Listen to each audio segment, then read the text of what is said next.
the skin loses its own immunodefenses. Minimum 5 to 10% of hyaluronic acid has to be there in every product that we use.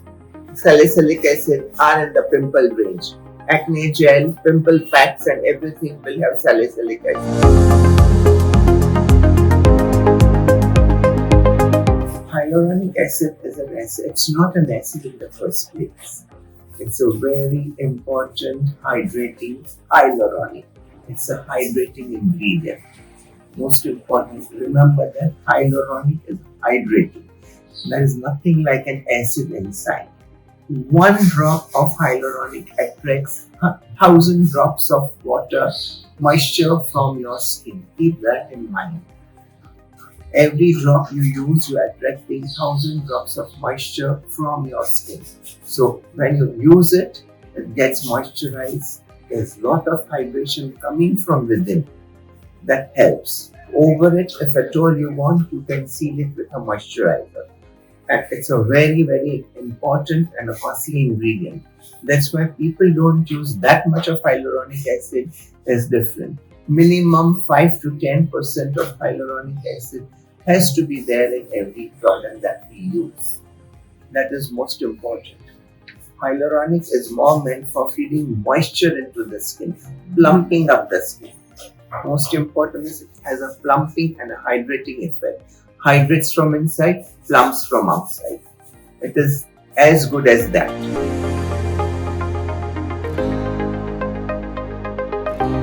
Retinol is supposed to be the queen in anti-wrinkles. Yes, I would also say it's a queen in anti-wrinkles. But how many people does it help? People over here and our sort of climatic condition and skin types. Do not forget we are colored skins. We are not Caucasian skins. Caucasian skins, nothing you peel their skin off, nothing can happen to them. They'll have the skin back. But any form of inflammation, any scratch, any bite, any burn, we are 100% leaving a mark on our sort of colored skins. We have to be very, very careful. When you use retinol, initially it desquamates the skin. The skin loses its own immunodefenses. And in our site of climatic condition, you are doing a double whelming. Even with the sunblock, you are doing a double whelming on the skin. As it is, the skin has lost its own immune defenses. People say it thickens the skin. Yes, it thickens the skin for sure, but later on, you get inflammation initially to start with. However low percentage you use, but you start with flakiness, redness, inflammation. That inflammation is a big enemy of the skin, but eventually leads to not inflammation, not wrinkles, but in our sort of skin conditions, pigmentation later on. Keep that in mind into inverted commas.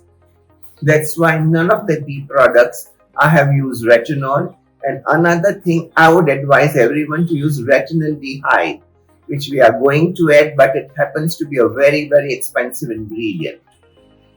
That's the reason we are waiting for the right composition of retinaldehyde to come out with.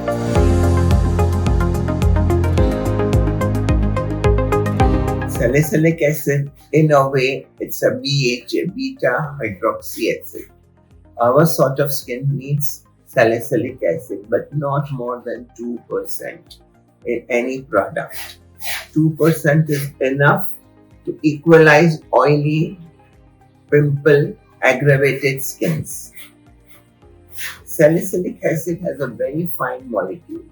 It desquamates the skin, unclogs the pores, helps in taking care of desquamation of blackheads, pimples, and all those sorts of infectious things. It desquamates the skin to the right percent. I do not like to use glycolic acid because of its molecular content. It directly goes deep down into the skin and it harms the skin in greater run.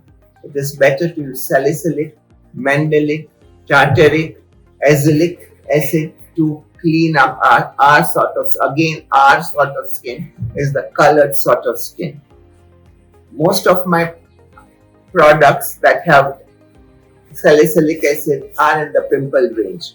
Acne gel, pimple packs and everything will have salicylic acid. I for sure will not use retinol in any of my products, and most of my products will 100% have hyaluronic acid to boost plumping and moisturizing the skin.